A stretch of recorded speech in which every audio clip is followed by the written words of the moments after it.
Cairin, selamat datang di podcast Cairin. Salam kenal, saya Inggit sebagai host pada podcast Cairin episode 9. Di era digital yang terus berkembang, keamanan dan kepercayaan bukan lagi sebuah pilihan, tapi suatu keharusan. Pernah gak sih Sobat Cairin berpikir bagaimana suatu platform fintech lending menjaga transaksi keamanan data keuangan kalian, menjaga data pribadi keamanan kalian, agar kalian terlindung dari berbagai macam risiko yang mungkin ada nih.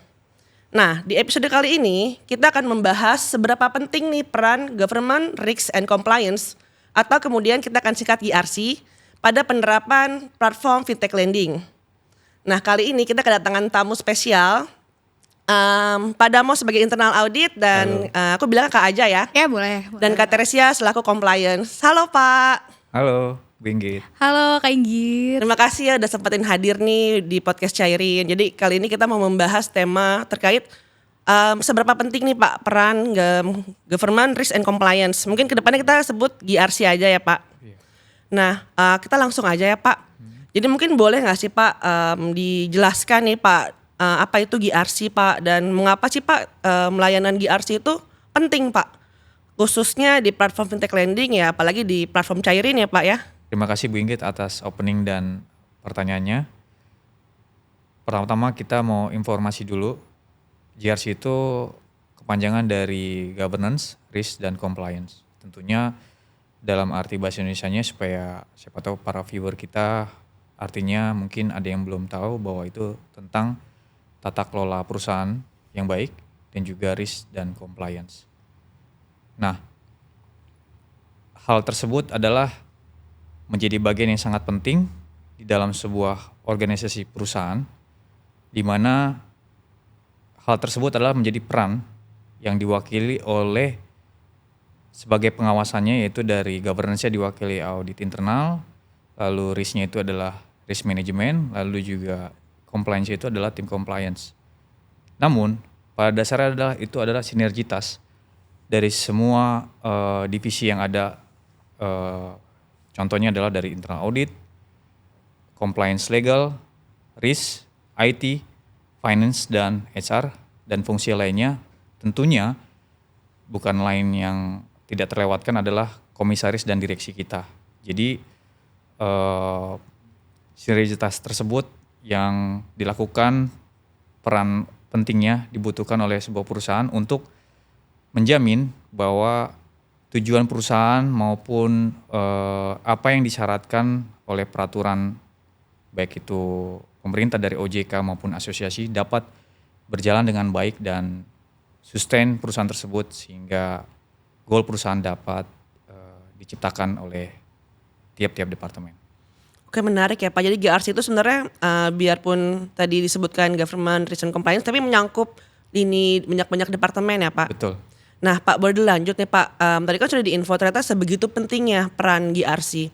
Namun ada motivasi khusus nggak Pak? Kenapa GRC itu dijadikan pilar utamanya Pak?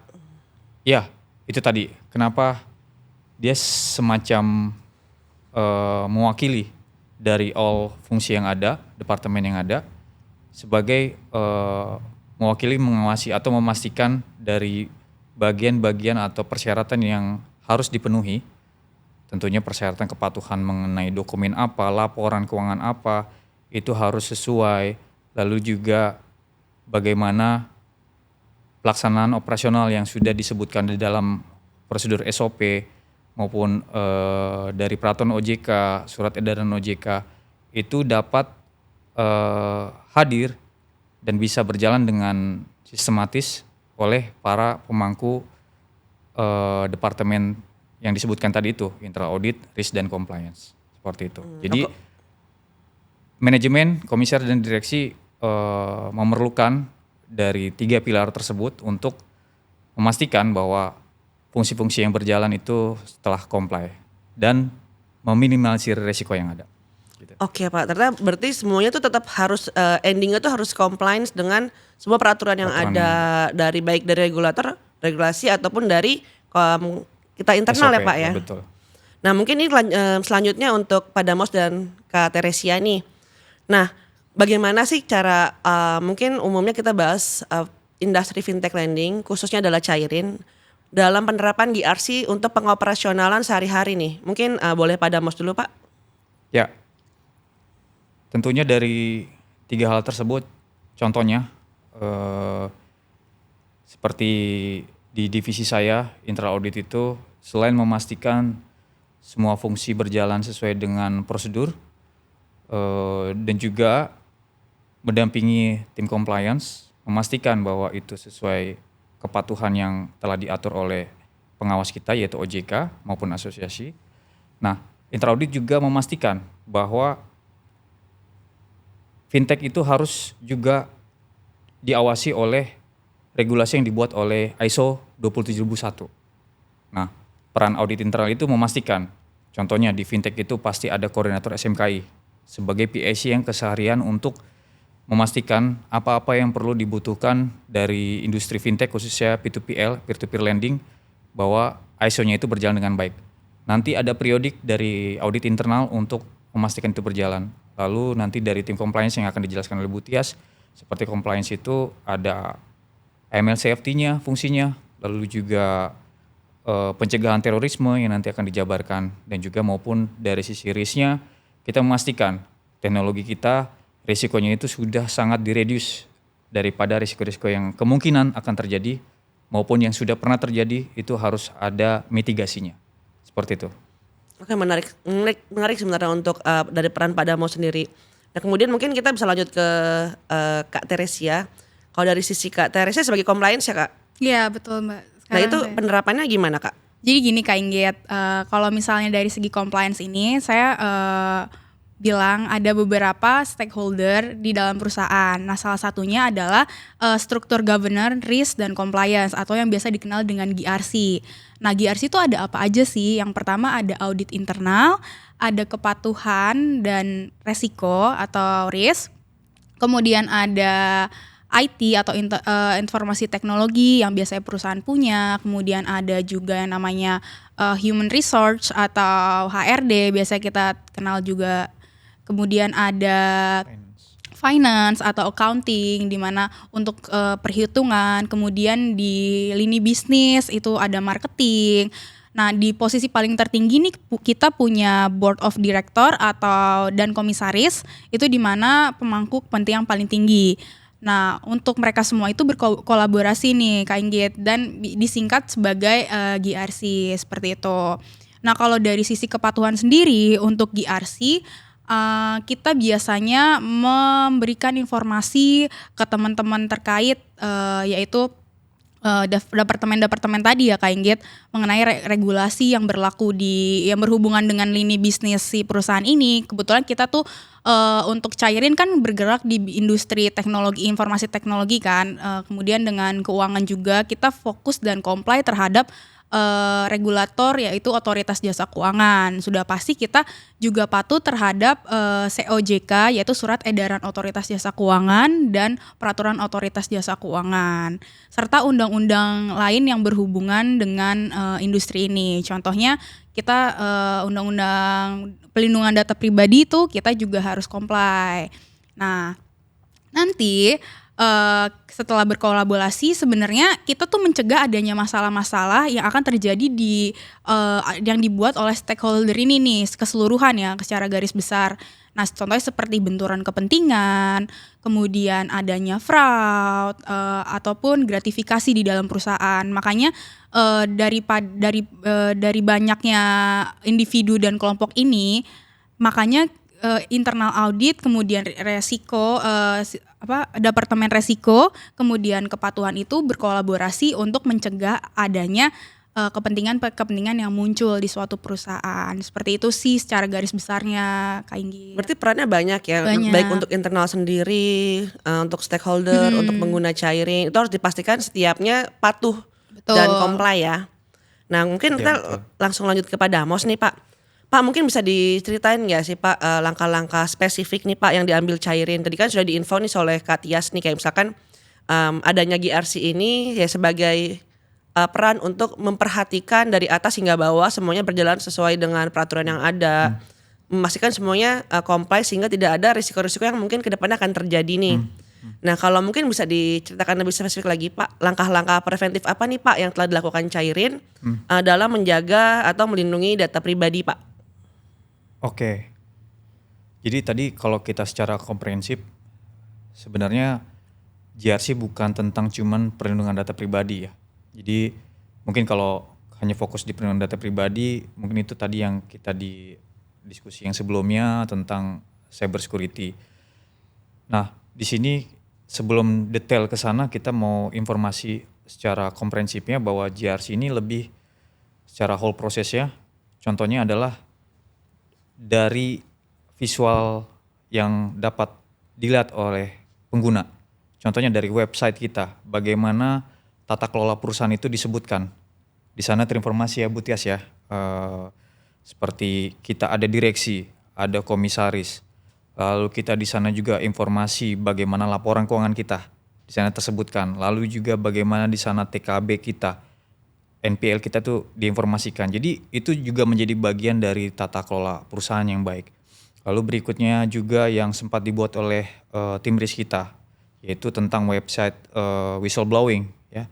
Jadi hal-hal tersebut adalah menjadi bagian dari tata kelola perusahaan yang baik yang diatur juga kebetulan oleh OJK dan API ya. Nah, selanjutnya terkait perlindungan data pribadi. Di website kita juga terinformasi bahwa kita sertifikasi ISO 27001 versi 2013 yang akan kita upgrade ke 2022 versinya.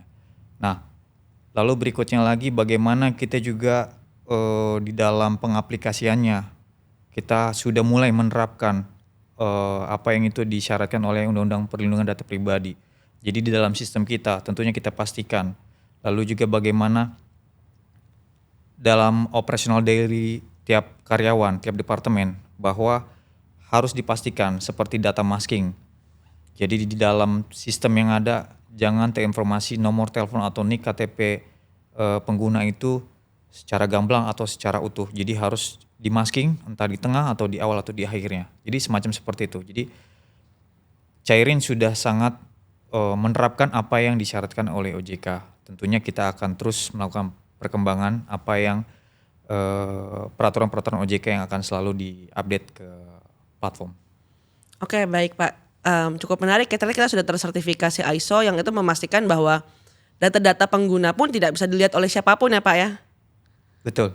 Nah, mungkin kita ke Kak Tias nih Kak. Kak, kalau dari sisi kakak nih, gimana sih kakak memastikan kalau dari setiap tadi lini bisnis yang ada itu comply nih Kak terhadap regulasi yang ada nih Kak? Oke, wah ini sebenarnya pertanyaan bagus nih Kak, ini seru banget sih. Kalau dari departemen aku ya, khususnya compliance tuh sebenarnya kita tuh dapat peraturan tuh, tahu update peraturan tuh dari mana sih gitu kan. Sebenarnya saya sebagai compliance juga yang akan berhubungan sama departemen-departemen terkait, biasanya juga dapat info dari kalau misalnya di kita ini, kita temenan sama, bukan temenan sih Kak, kita tuh menjalin hubungan dengan pengawas ya, salah satu pihak dari regulator yang akan menginformasikan adanya perkembangan atau update tentang regulasi nih Kak, khususnya untuk peraturan otoritas jasa keuangan dan surat edaran otoritas jasa keuangan. Kemudian aku juga punya teman-teman diskusi juga nih terkait compliance atau kepatuhan di perusahaan lain. Jadi kita bisa saling menimbang lah. Contohnya nih kemarin kita ada dari lini bisnis kita nih ada update peraturan baru di POJK 48 tahun 2024. Nah itu tentang apa sih sebenarnya Kak? Tentang tata kelola perusahaan yang baik. Nah prinsip-prinsipnya kan banyak ya. Salah satunya kita juga terapkan ke beberapa departemen terkait. Nah kita melakukannya dengan cara summary regulasi. Yang pertama kita biasanya summary regulasi dari undang-undang atau peraturan terkait, apa sih yang dibutuhkan atau apa sih inti dari peraturan tersebut yang akan berimpact lebih di perusahaan kita. Nah biasanya nanti dari divisi kepatuhan akan melakukan sosialisasi nih Kak ke departemen-departemen terkait. Misalnya contohnya ke departemen marketing ataupun ke departemen IT, SDM, ke finance accounting yang mereka akan membentuk suatu bagian namanya standar operasional prosedur, di mana suatu etika pekerjaan itu dilakukan secara utuh mematuhi undang-undang terkait, dan kita juga memastikan adanya pengawasan dari dewan direksi maupun komisaris itu berjalan juga dengan baik, karena nggak cuma di peraturan aja nih Kak, ada juga namanya anggaran dasar perusahaan, di mana tugas dan wewenang dewan komisaris itu sangat penting gitu loh. Makanya compliance dan nanti audit internal pun ngebantuin untuk ibaratnya kayak mengimplementasikan tata kelola yang baik bagi perusahaan. Seperti itu sih Kak. Kemudian dari compliance dan risk juga, kemudian dari audit internal kita juga berkolaborasi untuk apa nih? Menilai adanya tingkat kesehatan perusahaan, terus kemudian tingkat nilai kepatuhan perusahaan terhadap regulasi yang nantinya para stakeholder ini implementasikan dengan baik. Seperti itu sih Kak contohnya. Seru ya Kak, jadi ternyata tuh kalau orang mungkin ngeliat compliance tuh kayak tipenya yang kayak harus ya emang harus strict banget sih sama peraturan. Iya, bener banget. Cuma ternyata ada sosialisasi juga. Terus ternyata ada sebuah komunitas mungkin ya, komunitas untuk compliance para teman-teman compliance untuk saling menukar informasi, mengingatkan, update lah regulasi baru gitu. Berarti untuk compliance sendiri tidak boleh ada yang miss tuh ya, kayak apa misalkan kayak tiba-tiba ada aturan baru itu harus segera di summary-kan dan kemudian diinformasikan ke departemen-departemen terkait. Betul banget sih. Menarik ya Sobat Cairin ya. Nah tadi mungkin Kak Tia sempat info nih gimana sih dari internal audit nih Pak Damos untuk mengimplementasikan tantangannya untuk mengimplementasikan GRC Pak. Tantangan yang dihadapi dalam mengimplementasikan GRC. Oke. Jadi seperti tadi yang sudah diinformasikan juga sama Bu Tias ya, compliance kita mengenai tantangan platform Cairin khususnya, dan juga bagaimana GRC ini menghadapi tantangan dunia fintech yang harus terus update terhadap regulasi. Di mana di tahun 2024 di akhir tahunnya itu banyak sekali peraturan yang update ya. Ya, Yes, betul seperti banget, tadi yang disebutkan di POJK 48. Lalu sebelumnya adalah POJK terbaru yaitu enhance dari POJK 10 yaitu POJK 40 tahun 2024 tentang LPBTI. Lalu berikutnya POJK 42 tahun 2024 tentang manajemen risikonya. Lalu berikutnya tentang sumber daya manusia di POJK 43.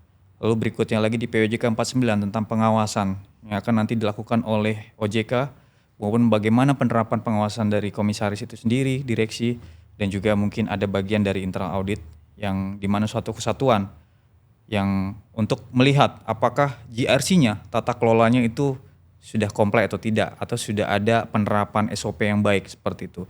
Jadi tantangannya adalah di industri fintech khususnya P2PL, peer-to-peer lending atau Pindar ya, kita sering sebutnya juga sekarang Pindar. Para stakeholder khususnya kami yang mewakili untuk memastikan sosialisasi itu, lalu memastikan ada update, lalu juga memastikan berjalan dengan baik, bahwa harus terus update existing terhadap regulasi yang terus diinformasikan oleh regulator atau pemerintah. Seperti itu. Ya karena kan layanan fintech lending itu terus tumbuh ya, jadi pasti akan banyak peraturan yang akan menyesuaikan perkembangannya. Tentunya untuk kenyamanan para pengguna supaya semakin yakin, seperti lender semakin yakin menanamkan pendanaannya, lalu para peminjam semakin yakin untuk meminjamnya itu bahwa datanya dapat terjaga ya. Menarik. Jadi untuk Sobat Cairin sudah yang pastikan melakukan pinjaman di platform yang legal.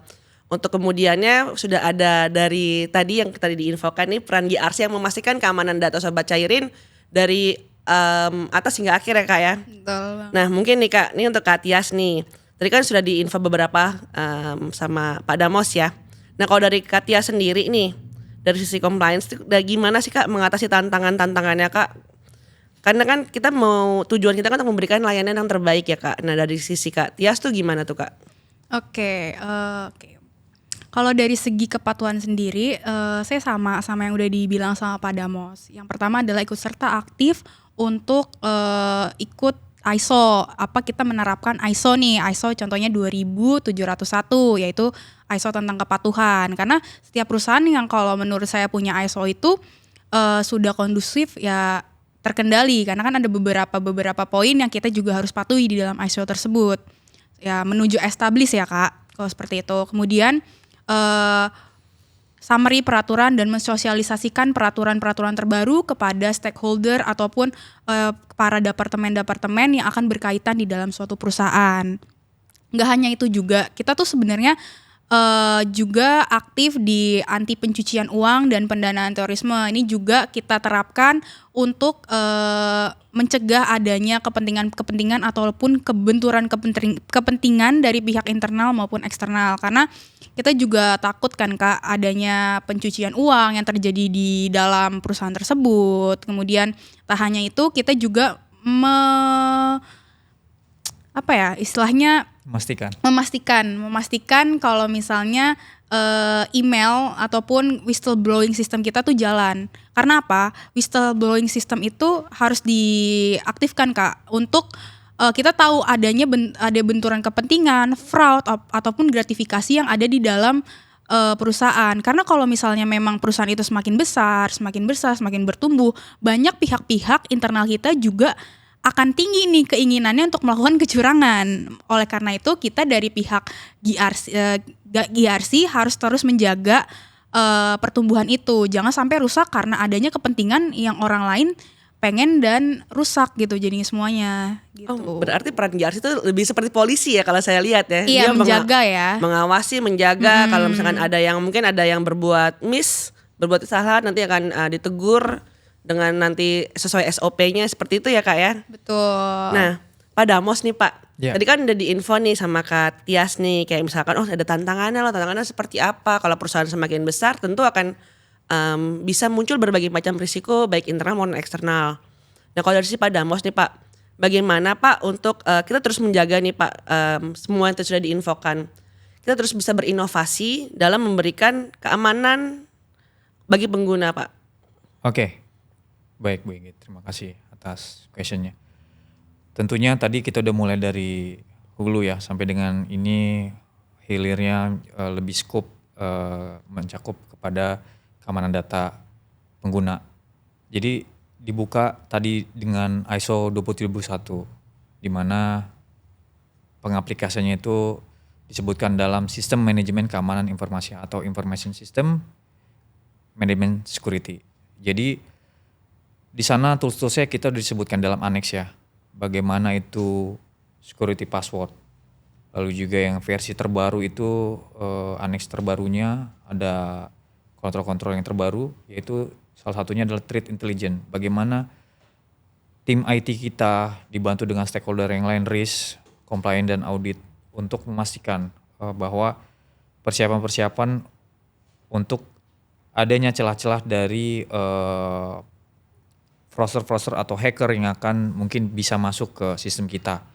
Lalu juga tadi ada web filtering, lalu juga data masking yang tadi kita sebutkan, bagaimana cara supaya data masking itu atau supaya datanya itu blur ya gitu. Jadi supaya yang melihat data itu baik PIC yang sedang bekerja itu dia tidak langsung dapat melihat, menghafal atau menulis, mengcopy dari nik KTP atau nomor teleponnya.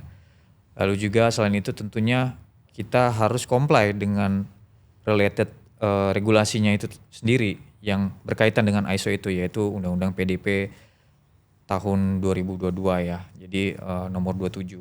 Jadi hal tersebut kita nggak boleh lengah dan itu menjadi bagiannya kita semua, yaitu tentunya stakeholder yang tadi saya sebutkan di awal, bahwa semua punya kewajiban untuk menjaga hal tersebut berjalan dengan baik, lalu diwakili oleh kami internal audit, legal compliance dan juga risk untuk memastikan bahwa bagian-bagian tersebut berjalan sesuai dengan regulasi.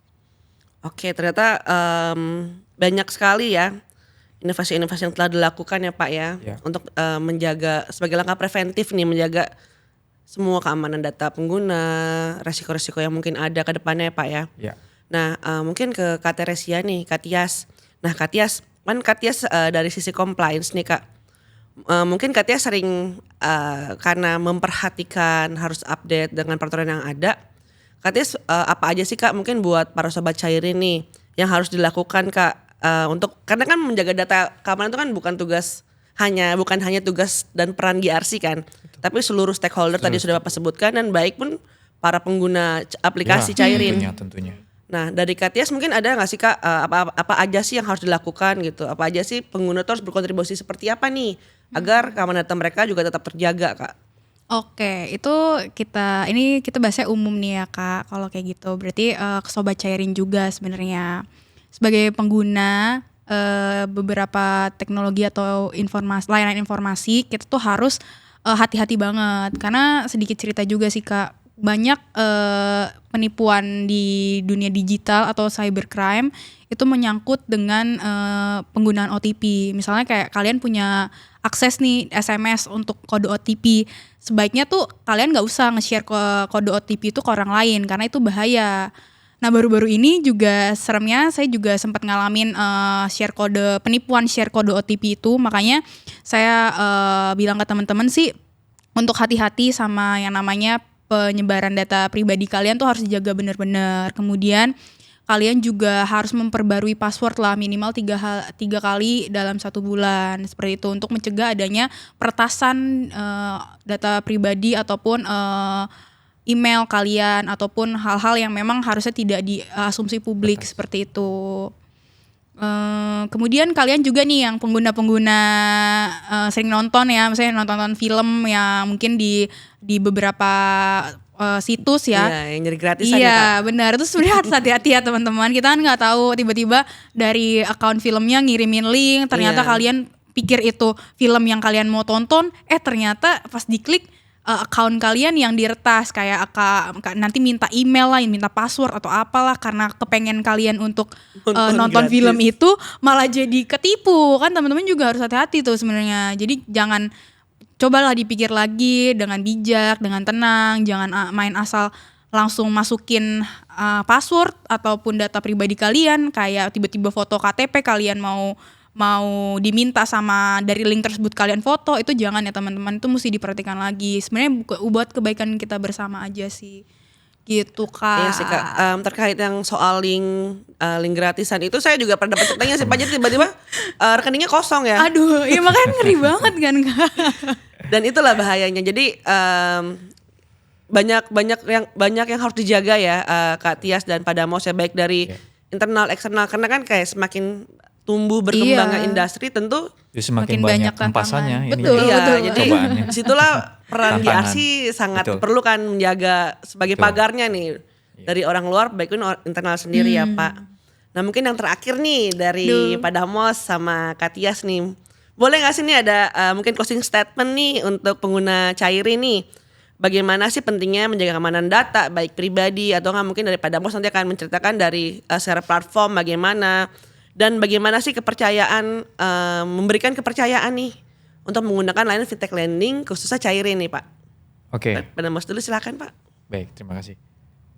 Untuk Sobat Cairin tentunya harus yakin untuk platform Cairin, karena tadi seperti yang disebutkan oleh Bu Tias ya, bahwa Sobat Cairin harus menjaga ketika menonton web tertentu. Nah, Cairin sudah menjalankan security tersebut dengan salah satu yang tadi saya sebutkan, yaitu web filtering. Jadi web-web seperti judi online atau situs porno dan sebagainya yang tidak dibolehkan itu sudah dijaga oleh tim IT kita bahwa itu sudah difilter. Nah itu salah satu bentuknya. Lalu juga Sobat Cairin harus rutin mengganti password, lalu jangan sembarangan menyebarkan OTP bagi orang-orang yang tidak percaya. Jadi kalau diminta itu udah pasti jangan, even itu platform yang kalian pinjam, minta OTP-nya jangan. Jadi hal tersebut yang harus paling dijaga oleh para pengguna. Jadi Sobat Cairin jangan ragu untuk melakukan sebagai pengguna Cairin ya, baik itu lender maupun borrower peminjam. Tuh. Oke, mungkin tambahan dari saya nih buat Sobat Cairin. Oke, kalau misalnya kan kita lagi fokus bahas tentang GRC nih teman-teman. Nah tadi kan saya juga menyinggung tentang whistleblowing system. Nah teman-teman tuh kalau merasa ada dari pihak internal Cairin, contohnya penagihan tidak beretika atau tiba-tiba teman-teman didatengin nih sama penagih Cairin gitu kan, atas nama Cairin. Terus mereka minta uang ternyata nih di lapangan ya kan. Padahal dari segi POJK nggak ada tuh penagihan harus minta uang ya kan. Kerugian material dong jadinya. Teman-teman jangan pernah takut. Kita juga selain menyediakan tempat pengaduan di APPK 157 di Zendex AFPI, teman-teman juga bisa nih ngadu Langsung ke email apa? Whistleblowing system kita wbs@idana.id. Oke, wbs@idana.id nih teman-teman catat. Jadi kalau misalnya ada penagihan tidak beretika yang harus merugikan material, teman-teman tuh harus lapor ya, jangan saja. mau dirugikan seperti itu. Oh berarti banyak seru ya Kak sebenarnya tugasnya ya Kak, perannya nih ya Kak. Dari misalkan tadi sudah sebagai pagar, baik untuk internal eksternal, memitigasi macam-macam risiko yang mungkin ada.